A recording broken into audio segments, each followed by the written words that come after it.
Hi, I'm Rebecca, and today we'll be answering some questions that students have asked about the TOEFL exam. For those of you who've just been told or found out that you need to do the TOEFL, here are some very basic information so that you have an idea of what the TOEFL is all about. Okay? So Ricardo has asked, what is the TOEFL? Well, and what is IBT? Alright, so let's start from the beginning. TOEFL is actually an acronym. An acronym means that each letter of TOEFL, T-O-E-F-L, stands for a word. In this case, it stands for Test of English as a Foreign Language. Okay? Now, it's also called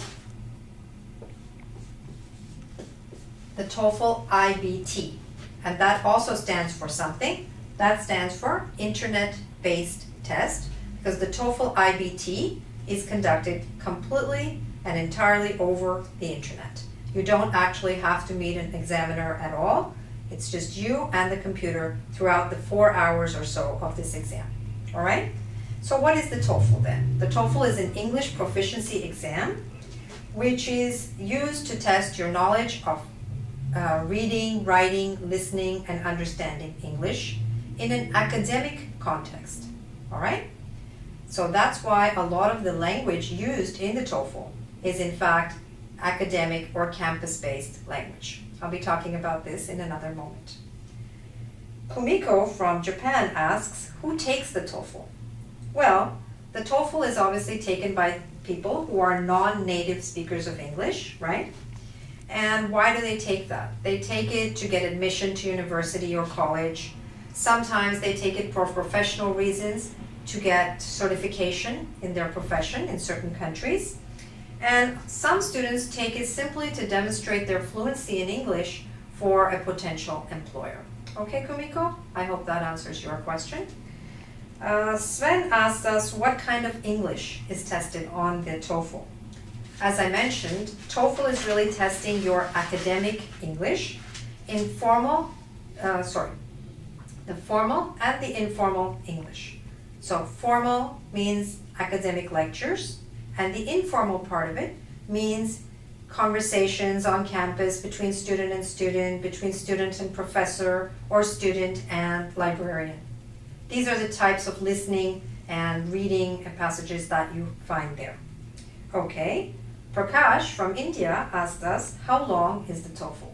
Well, the TOEFL is a pretty long exam. It actually takes about 3.5 to 4 hours. It varies for certain reasons. I'll explain that in a moment. The TOEFL has 4 sections: reading, writing, listening, and speaking. Okay? You start with the reading section. The minimum time of the reading section is 60 minutes. In that scenario, you would have 3 sections. It's possible that the reading section could be a little bit longer.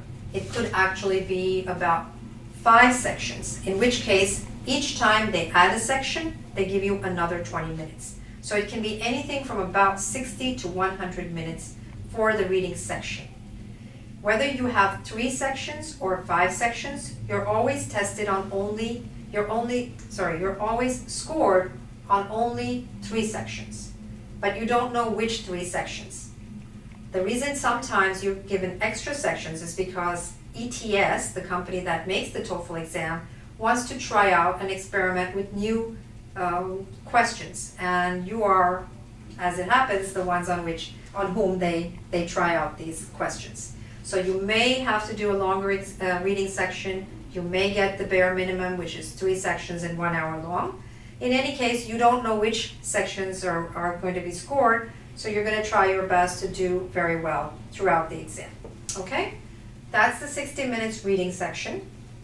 That's followed by 60 minutes or 100 minutes again of a listening section.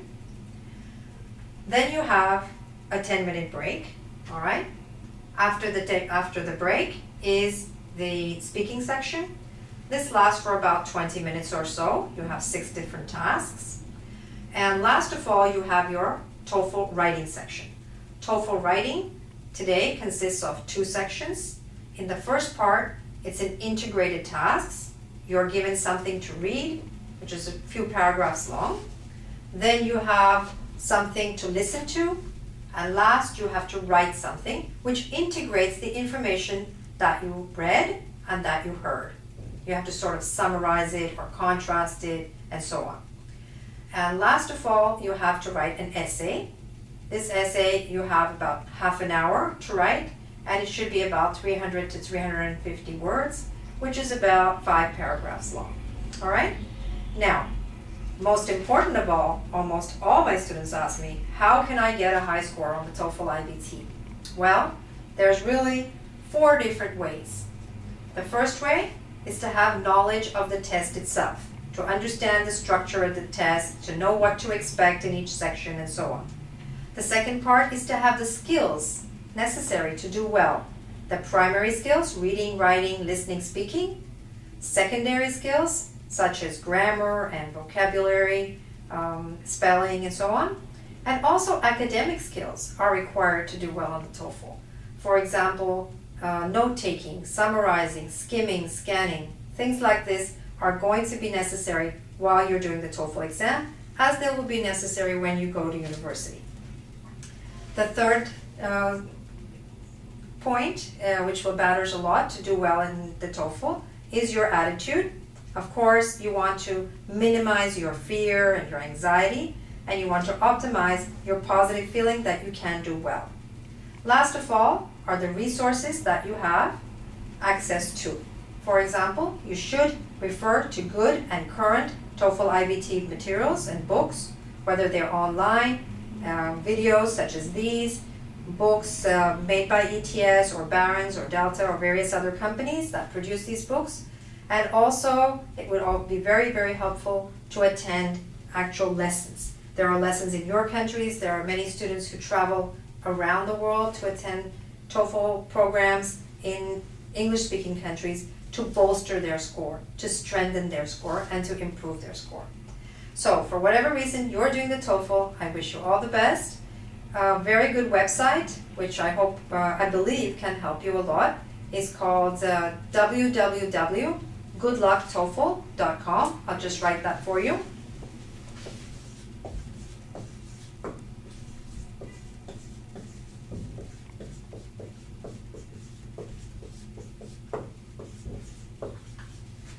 Here you'll find a lot of the information which I have mentioned here, as well as much, much more. Lots of resources, lots of information, and there's also a TOEFL blog and other questions and answers that will help you.